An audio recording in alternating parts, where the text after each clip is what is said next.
Have you ever looked at your own hand and realized that it looks wrong? Not because you're hurt, but because you see it for what it actually is. Strange fleshy claw of flesh and bone and hair that you just happen to be inhabiting. Well, that's nausea. Sartre says that there's this one specific thing that can save you from nausea, and that's not love, it's not God either. It's a catchy jazz tune from 1920s. Talk more about it, but first, when Sartre says nausea, he means a falling off of a mask, or that moment when the mask falls off from the world and suddenly you see everything for what it is. Your job, your life, the cafe that you like, all of it. They're just things. They suddenly aren't meaningful anymore. Listening about it in this way, you might think that it is a feeling that everybody would want to run away from. But in Nausea, Sartre says that it is precisely this crisis after which you actually start living.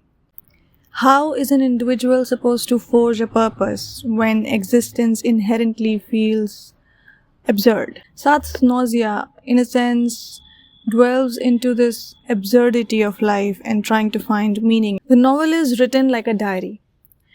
A protagonist named Antoine Roquentin. Maybe I'm pronouncing it wrong. Let me try again. Antoine Roquentin. Roquentin. Okay. Let me know if I'm wrong. It's a journal of Antoine Roquentin where he writes about his day-to-day life in the minutest of detail. And it is because he feels like he's down with something. Initially, he thinks that he is having a mental breakdown or a episode of insanity, as he calls it. But with time, he observes himself and realizes that it is not insanity, but something else. The mask has dropped. And now he sees the world for what it is. Stand it this way. Compare the world as a stage play. Most people will see the characters, the story. But Kantan suddenly sees the plywood, the cracks on the stage, or the peeling off paint on the wall. He sees the skeleton of the existence, and he believes that he has to record everything in the minutest of details to grasp the nuance of this change. Sartre, as we all know, is an existential philosopher. Nausea is his attempt at bringing his philosophy to the ground, to the general day-to-day life of an individual. I think there's no better way to understand what existential angst is than reading Nausea. Roquentin will do it for you. He will bring you in his existential crisis and maybe help you discover yours as well. Existentialism is basically confronting the meaninglessness of the world. On the surface, there is an emptiness to it. Life is meaningless, so whatever we do is also meaningless. It is taking you towards nihilism if you look at it that way. But that's not what existentialism propounds. When I say it confronts the meaninglessness of the world, I mean that it doesn't get stuck in the meaninglessness aspect. It addresses the meaninglessness and then goes beyond it. The idea that yes, there is no meaning, but that's precisely why you are free to form your own meaning. The sense of freedom in this realization is profound. But here's the catch. This meaning-making business is not easy. And essentially what you're confronting is the indifference of the universe, which is not exactly a nice place to be in. You exist, but there's no meaning behind it. But you're free to have your own meaning. If you understand existentialism, you realize why people need God. But that's a different conversation. Now coming back to Nausea, some critics believe that the protagonist, Antoine Roquentin, is suffering from depression.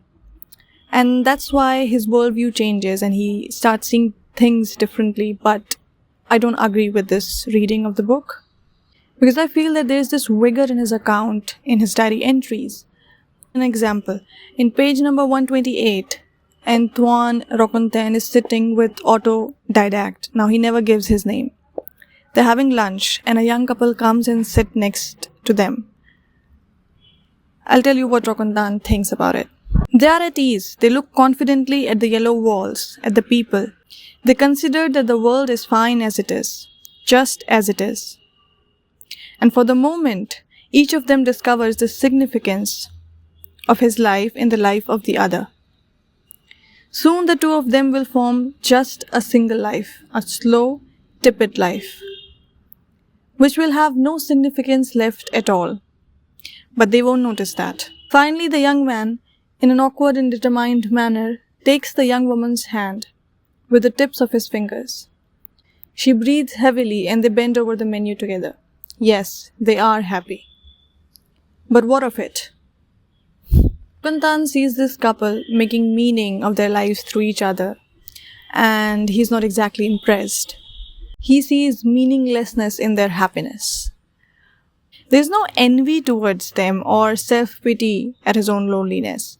Instead, there is frustration, a lot of frustration at everyone, at all the people around him, because he feels that they fail to realize that they exist.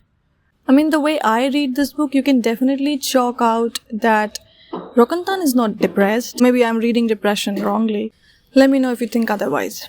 There are a bunch of philosophical ideas that Sartre manages to put in the book. I will list some of them. Meaning isn't found, it is made. It is a continuous process of discovery and construction, and never completion. The beauty of impermanence. Accepting the fact that the meaning can shift throughout your life's journey. Third is that how your personal meaning making contributes to the collective human experience. Towards the end of the novel, Rokan manages to find a purpose that can keep him going and that can help him in accepting the reality of his existence, which is triggered by a jazz tune of 1920. But before that, there is a low point in the novel, the lowest low I think in the whole book. The moment in the park. Rokan is staring at the roots of the chestnut tree. The moment the root is not the root anymore. It is just a black, knotty mass of being. And realizes that it doesn't need a purpose or a reason to exist. It just does. This is the lowest point in the novel because of the realization that we are accidental. It's also the point where nausea stops being a sickness and starts being a black canvas. Because if universe doesn't give you a purpose, that means it has no authority over you as well. You are, as Sartre famously said, condemned to be free. Rokan finds the meaning not in the nature, not in the root of the tree, but in the jazz music. It was created. It has a beginning, middle, and end, and it makes sense. So Sartre's point is to take life as an art project. You want a chestnut root that just happens to exist. You're a composer. You can't find meaning in the dirt, but you can create it in the air by the things you make, the people you love, the choices that you make. The nausea isn't a sign that you're broken. It is a sign that you're finally awake. And now that you're awake, what are you going to build? Rokan decides to write a book. I decided to make a video. And you can decide to subscribe. In the next video, I'm going to talk about this insanely impressive meta project by Orhan Pamuk, The Museum of Innocence. See you next time.